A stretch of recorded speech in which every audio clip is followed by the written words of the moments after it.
নমস্কার, আমি চন্ডিমাদি বলছি আপনাদের। আশা করি আপনারা ভালো আছেন, সুস্থ আছেন, সচ্ছলভাবে জীবনযাপন করছেন। আজকে আমি এমন একটি আপনাদের সামনে টোটকা বলবো। সেই টোটকাটি হচ্ছে বিচ্ছেদ ক্রিয়া। বিচ্ছেদ ক্রিয়া কীভাবে আপনারা বাড়িতে বসেই বিচ্ছেদ ক্রিয়ার কাজ করতে পারবেন এবং সেটা বৈধতাভাবে, অবৈধতাভাবে নয়, সেই নিয়েই আজকে আমি টোটকাটি বলবো। শুধু মন দিয়ে শুনতে হবে আর মন দিয়ে টোটকাটি প্রয়োগ করতে হবে।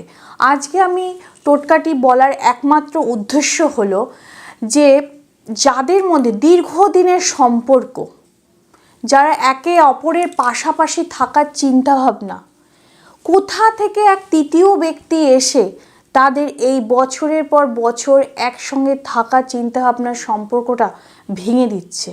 কিন্তু ওই তৃতীয় ব্যক্তির কারণেই নয় ছেলেটির দিক দিয়ে নয় মেয়েটির দিক দিয়ে বেঁকে বসছে এবং সম্পর্কে ফাটল ধরে যাচ্ছে।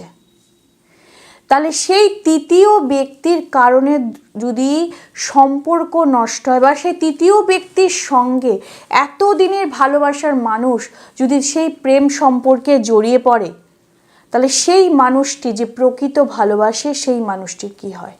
তো তাদের জন্য আজকে আমি এই টোটকাটি বলছি। আর প্রথমত আমি একটা কথা বলতে চাইছি যে বিচ্ছেদ যে টোটকাটি আমি বলছি, এই বিচ্ছেদ টোটকাটি যাদের যে কারণটা আমি বললাম সেই কারণ নিয়ে যদি হয়ে থাকে তাহলে অবশ্যই টোটকাটি প্রয়োগ করুন, কিন্তু অবৈধতার সম্পর্কে এই টোটকাটি কোনো মতেই প্রয়োগ করবেন না। আমি বলার কারণ হচ্ছে এই একটা মাত্র, কারণ অবৈধতার সম্পর্কে বিচ্ছেদ তার ঠিক নয়। আজকে যেখানে আমি যেখানে দুজন মানুষকে ভালোবাসে আর দুজন ভালোবাসে, দুই পরিবার জেনে গেছে যে দুই পরিবারের সঙ্গে সুসম্পর্ক, একদিন অমুক সে আমার বাড়ির জামাই হবে বা সে আমার বাড়ির বৌমা হবে, সেই ক্ষেত্রে কোনো পুরুষ বা মহিলা তৃতীয় ব্যক্তির স্থানে এই সুন্দর সম্পর্ক নষ্ট হয়ে যাচ্ছে এবং দুটো পরিবারের ফাটল ধরে যাচ্ছে। তা সেই সম্পর্ক বাঁচাতে গেলে তৃতীয় ব্যক্তিকে যদি আমার বিচ্ছেদ করতে হয় তবে অবশ্যই এই টোটকাটি করুন, কারণ এই টোটকাটি শুধু আমার একমাত্র বলা বৈধতা, অবৈধতা নয়। টোটকাটি বলছি, মন দিয়ে শুনুন। আপনি কি করবেন? আপনার ভালোবাসার মানুষ অন্য কারোর সঙ্গে জড়িয়ে পড়ছে, আপনার সম্বন্ধে এমন কিছু বলছে যে আপনার ভালোবাসার মানুষ আপনাকে সহ্য করতে পারছে না, তাহলে আপনি কি করবেন? মঙ্গল এবং শনিবার দেখে 11টি আতপ চালের দানা আর 11টি কালো তিলের দানা নিন। নেওয়ার পর 11টি দোকান থেকে নতুন 11টি শুকনো লঙ্কা কিনে আনুন। ঘরে ব্যবহার করা জিনিস দিয়ে করবেন না, করে একত্রে এক একটি দানা একটি কাগজের মধ্যে, সাদা কাগজের মধ্যে রাখুন আর সেই তৃতীয় ব্যক্তির নাম বলুন।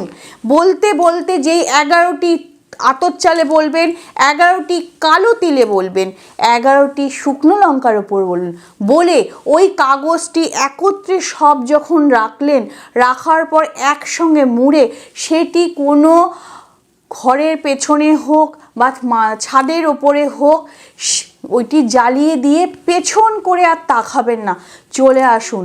দেখবেন আপনাদের সুসম্পর্কে যে ফাটল ধরাচ্ছে সেই সুসম্পর্কের মধ্যে তৃতীয় ব্যক্তি ঠিক সরে গেছে, আপনাদের সম্পর্ক ভালো থাকবে। এইভাবে আপনাদের সম্পর্কটাকে ঠিক রাখার জন্য এই টোটকাটি প্রয়োগ করুন, অবশ্যই আপনি হাতে হাতে রেজাল্ট পাবেন। এছাড়া আপনাদের অন্য কোনো যদি সমস্যা থেকে থাকে তাহলে আপনারা সরাসরি স্ক্রিনে যে ফোন নম্বরটি আছে সেই ফোন নম্বরে ফোন করুন, সরাসরি আমার সাথে কথা বলুন। সব সময় আমি আপনাদের পাশে আছি, থাকবো এবং সব সময় সাহায্য করব। নমস্কার।